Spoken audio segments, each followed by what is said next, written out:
प्रदेश की शिवराज सरकार को कोरोना मरीज के वास्तविक आंकड़ों के साथ छेड़छाड़ कर रही है। ये आरोप लगाया है पूर्व मंत्री लाखन सिंह यादव ने।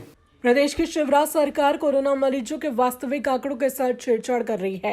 यह आरोप लगाया है पूर्व मंत्री लाखन सिंह यादव ने।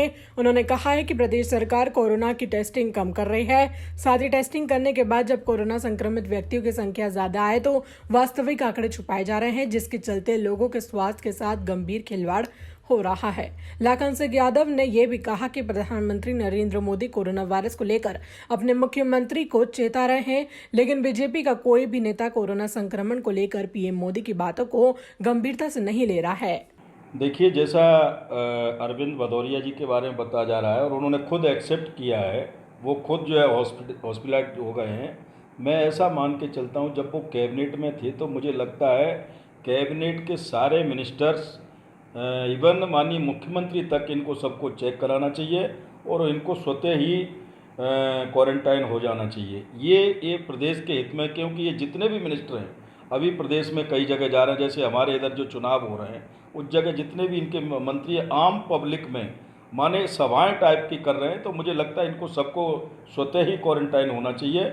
ये हमारे प्रदेश के आम मतदाताओं के लिए, आम नागरिकों के लिए हित में होगा, लेकिन वो ऐसा नहीं कर रहे। उनका एक ही मोटो है, एक ही एजेंडा है कि हमें एन केन प्रकारेण ये हमारी 26 सीटें जीतना है।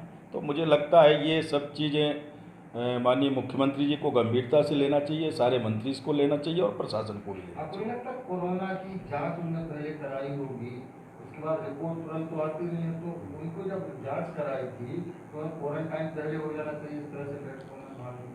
मैंने कहा ना कि माननीय प्रधानमंत्री जी के आह्वान को भारतीय जनता पार्टी का कोई भी अदने से लेकर शीर्ष नेतृत्व तक का कोई भी नेता गंभीरता से नहीं ले रहा है।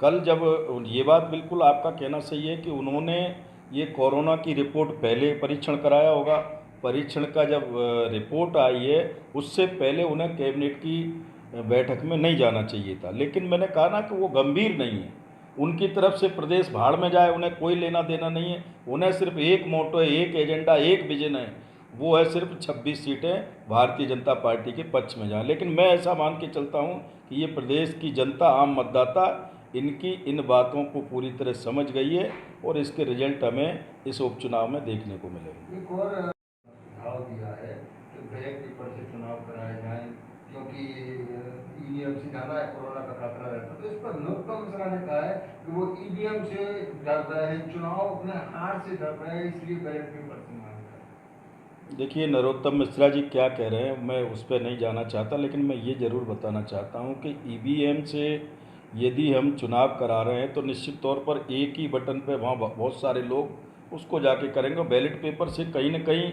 आम मतदाताओं को सुरक्षा की दृष्टि से थोड़ा उनके लिए ठीक हो सकता है। माननीय कमलनाथ जी ने मांग की है निर्वाचन के लिए, ये निर्वाचन को डिसाइड करना है कि वो किस एंगल से चुनाव कराएं। सर, मध्य प्रदेश में अगर कोरोना की स्थिति देखें तो लगातार बिगड़ाव होता है, लेकिन वहीं प्रशासन की अगर हम बात करते हैं तो कोविड-19 की जो रिपोर्टें आ रही हैं उसमें कहीं ना कहीं छेड़छाड़ की जा रही है। आंकड़े देखिए, निश्चित तौर पर जब से इस देश में पूरे अंतर्राष्ट्रीय स्तर पर ये कोरोना महामारी का जो प्रकोप फैला है, हमारे नेता आदरणीय राहुल गांधी जी ने शुरू में ही देश के प्राइम मिनिस्टर ऑफ इंडिया को अवगत कराया था, लेकिन उस समय उनको हास प्रयास में उन्होंने लिया था।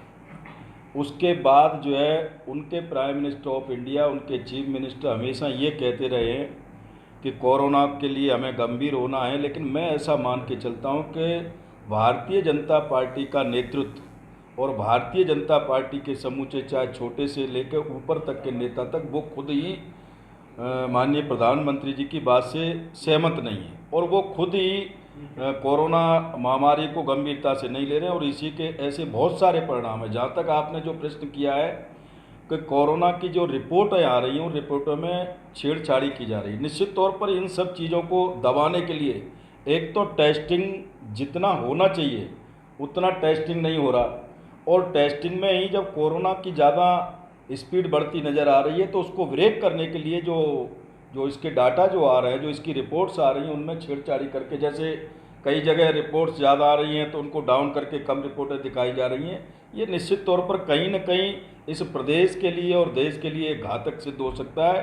आम जो पब्लिक है, आम नागरिक है, उसके लिए एक बहुत बड़ा धोखा किया जा रहा है और उसके साथ ये अन्याय हो रहा है।